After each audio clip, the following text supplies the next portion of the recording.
मनीष अकेला recording studio Sitamarhi.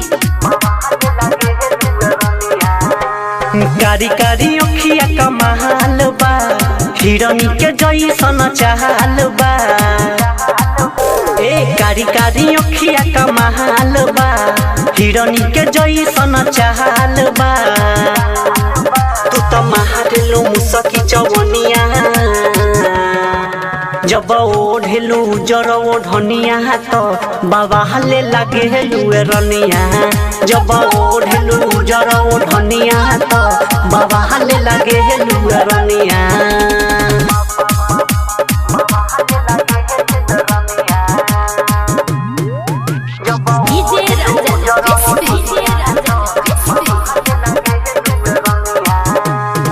दुधिया तोहर गोराई देखी एही से करी बड़ाई हो। साच को हो तानी तोहरो रानी क्रिया खाई हो। ए दुधिया तोहर गोराई देखी एही से करी बड़ाई हो। साच को हो तानी तोहरो रानी क्रिया खाई हो। लगे चांद के जैसन सूरतिया, जब ओढ़ेलू जर ओढ़निया तो बाबा हले लागेलू रनिया। जब ओढ़ेलू जर ओढ़निया तो बाबा हले लागेलू रनिया।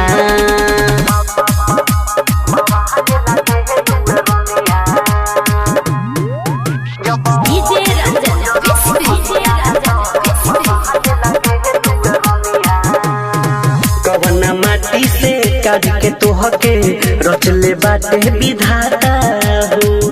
जब से देखले बाटे किसनवा जियल नहीं खे जाता हो। ए कवना माटी से काट के तोहके रचले बाटे विधाता हो। जब से देखले बाटे सिद्धांतवा जियल नहीं खे जाता हो। कब बनबू मनीष के है कनिया,